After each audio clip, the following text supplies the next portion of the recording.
सत्यदेव प्रसाद शिक्षक। आइए आप सबों का एसबी मोटिवेशनल पोएम में हार्दिक स्वागत है। पहले मैं थोड़ा आपको मोटिवेट कर दूं। जो पढ़ने में सदा ही व्यस्त होता है, जो पढ़ने में सदा ही व्यस्त होता है, उसका रिजल्ट भी बड़ा ही जबरदस्त होता है। जिंदगी खुद के भरोसे जिए जाते हैं, अरे दूसरे के कंधे पर तो सिर्फ लाश ढोए जाते हैं, सिर्फ जनाजे ढोए जाते हैं। आइए कि मैं जो भी मुझे हिंदी पढ़ना है उसमें दो खंड है, एक काव्य खंड और एक गद्य खंड। तो आज मुझे गद्य खंड का पहली कहानी पढ़ना है, वो है बातचीत। पहली कहानी है बातचीत, जिसके लेखक है बालकृष्ण भट्ट। बालकृष्ण भट्ट का जन्म 23 जून 1844 ईस्वी में इलाहाबाद में हुआ था। उनकी मां का नाम पार्वती देवी और उनके पिता का नाम बेनी प्रसाद भट्ट था। वे बचपन से होनहार थे, हिंदी के प्रति इन्हें बड़ा ही लगाव था, लेकिन इनके पिताजी चाहते थे कि यह पढ़ाई न करके मेरे परिवार के बिजनेस में मेरी मदद करे, मेरे परिवार के कामों में मदद करे। लेकिन बेनी प्रसाद को हिंदी से इतना लगाव था कि वे घर छोड़ने के लिए भी तैयार हो गए और घर छोड़ करके बाहर जाकर पढ़ने लगे। और जब इनकी पढ़ाई समाप्त हुई तो उन्होंने मिशन स्कूल में उन्होंने 1869 ईस्वी में नौकरी कर ली। लेकिन एक स्वतंत्र विचार के होने के नाते मिशन स्कूल के प्रधान से इनकी नहीं बनने की वजह से इन्होंने किसी तरह कुहिलका में जीकर 6 वर्षों तक लगभग इन्होंने नौकरी की। लेकिन 1875 में उन्होंने त्याग पत्र दे दिया। कहावत है कि वीर पुरुष के वर्ष न होते, अरे जो जीते वे काफी है, अंगारों पे 2 पग चलना 100 कदमों से काफी है। उन्हें परित्याग कर दिया और वे हिंदी की सेवा में लग गए। वे एक साथ निबंधकार भी थे, पत्रकार भी थे और उन्होंने जीवन को सदा के लिए हिंदी के प्रति समर्पित कर दिया।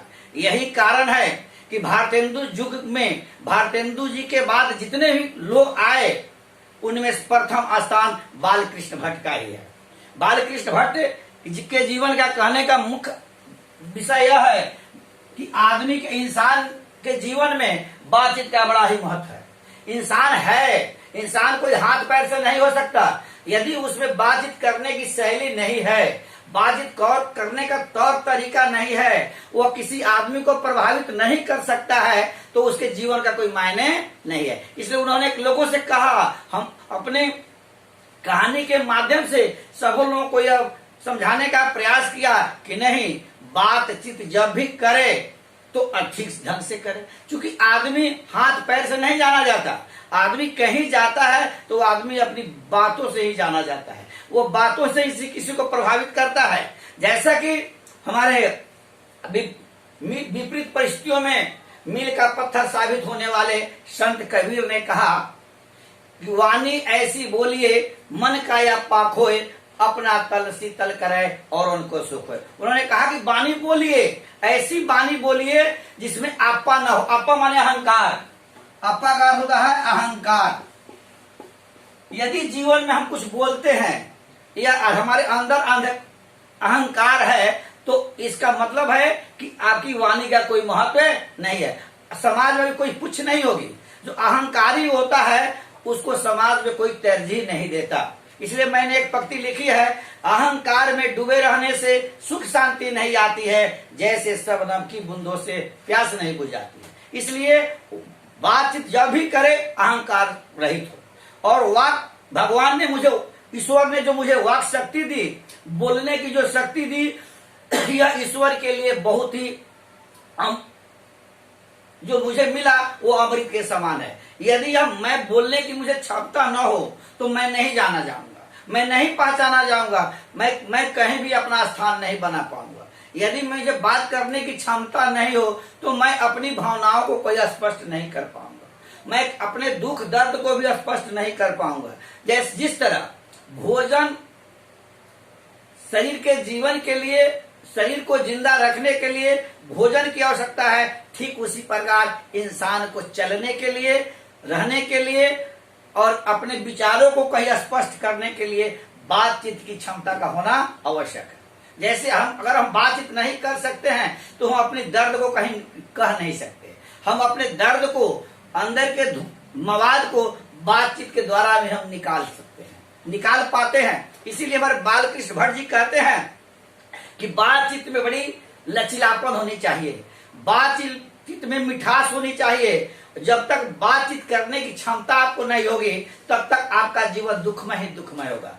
अगर जब आप में बातचीत करने की क्षमता आ जाएगी तो आपका जीवन आनंदमय हो जाएगा, आपका जीवन खुशियों से परिपूर्ण हो जाएगा, आपका जीवन खुशियों से लबालब हो जाएगा। इसलिए वे कहते हैं कि नहीं, बातचीत में ही मुख्य चीज है। इंसान के जीवन में बातचीत का होना, ढंग से बात करना बहुत बड़ी चीज है। जैसा कि हमारे एडिसन महोदय ने कहा कि अरे यदि दो आदमी एक साथ बात करता है तो एक दूसरे से अपने दिल की बातें करता है, एक आदमी अपने दिल की बातें दूसरे से कहता है।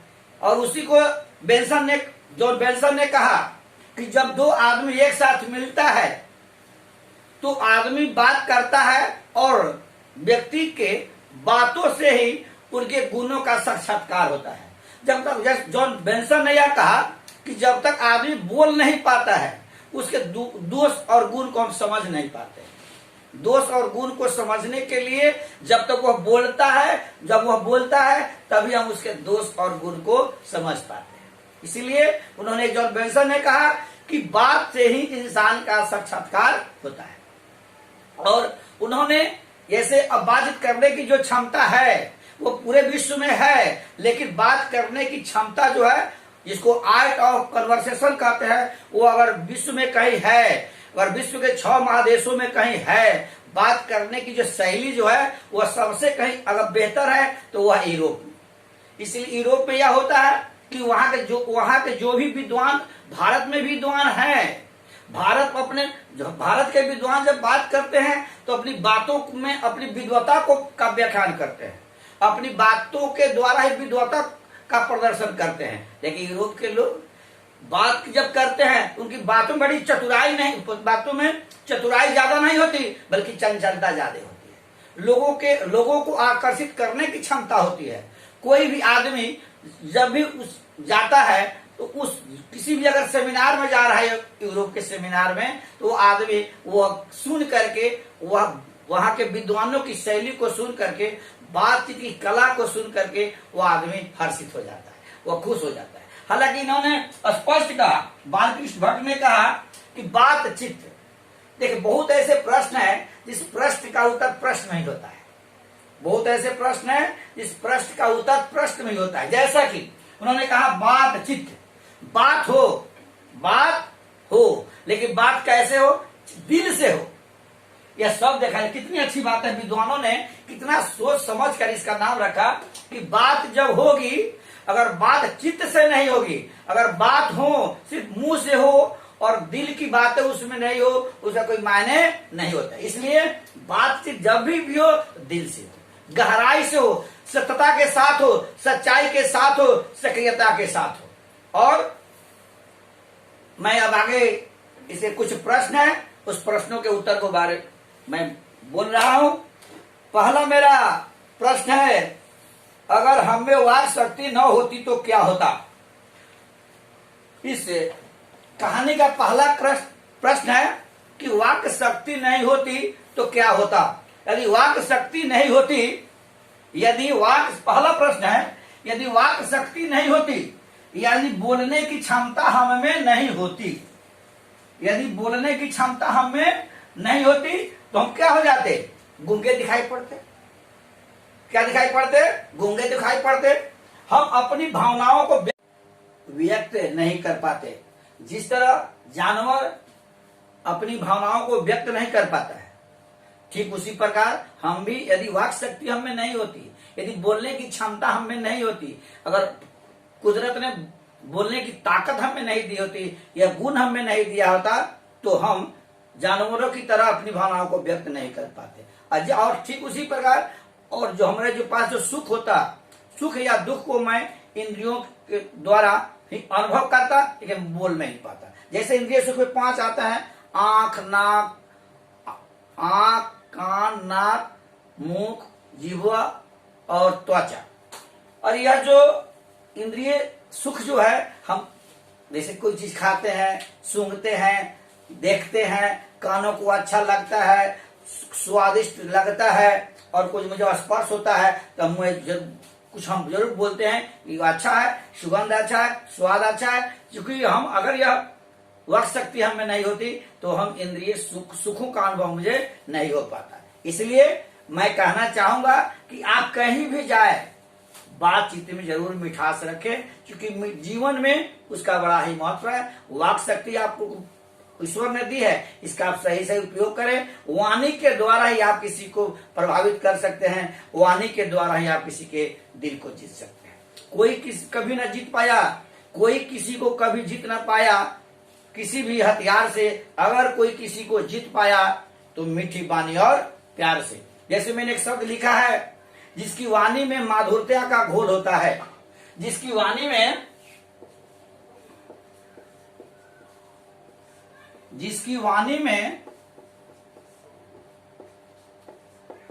माधुर्यता का घोल होता है, जिसका वाणी में माधुर्यता का घोल होता है, माधुर्यता का घोल होता है, उसका जीवन बड़ा ही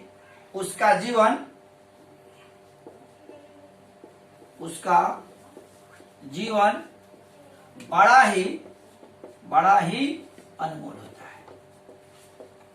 यहां भी हमने यही पाया कि जीवन में वाणी का बड़ा ही महत्व है। और मेरा दूसरा प्रश्न है कि यदि दूसरा पंक्ति है, बातचीत के संबंध में बेन जॉनसन और एडिसन के क्या विचार है। दूसरा प्रश्न है, बातचीत के संबंध में बेन जॉनसन और एडिसन का क्या विचार है। हर जितने भी लोग हुए या बड़े बड़े विद्वान हुए, वे अपनी अपनी सहमति लोग दिखाते रहता है। तो बातचीत के संबंध में जॉनसन ने यही कहा, इसको हम लोग बेन जॉनसन के भी नाम से जानते हैं। उन्होंने यह कहा, जब दो आदमी मिलता है, जब दोनों की बातें होती है, तो दोनों के बातों से ही उसके गुणों और दोषों का साक्षात्कार होता है। दोनों के बात से ही हम उसके गुण और दोष को जानते हैं। इसलिए उन्होंने कहा कि इंसान के लिए बातचीत का होना आवश्यक है। यदि वाक्य शक्ति नहीं होती तो किसी आदमी के गुण को हम नहीं जान पाते, किसी के अवगुण को हम नहीं जान पाते। इसलिए ईश्वर ने मुझे वाक शक्ति दी, बोलने की जो क्षमता दी है वह बहुत सोच समझ कर दिया है। उसके लिए मुझे ऊपर वाले को हमेशा ही धन्यवाद देना चाहिए।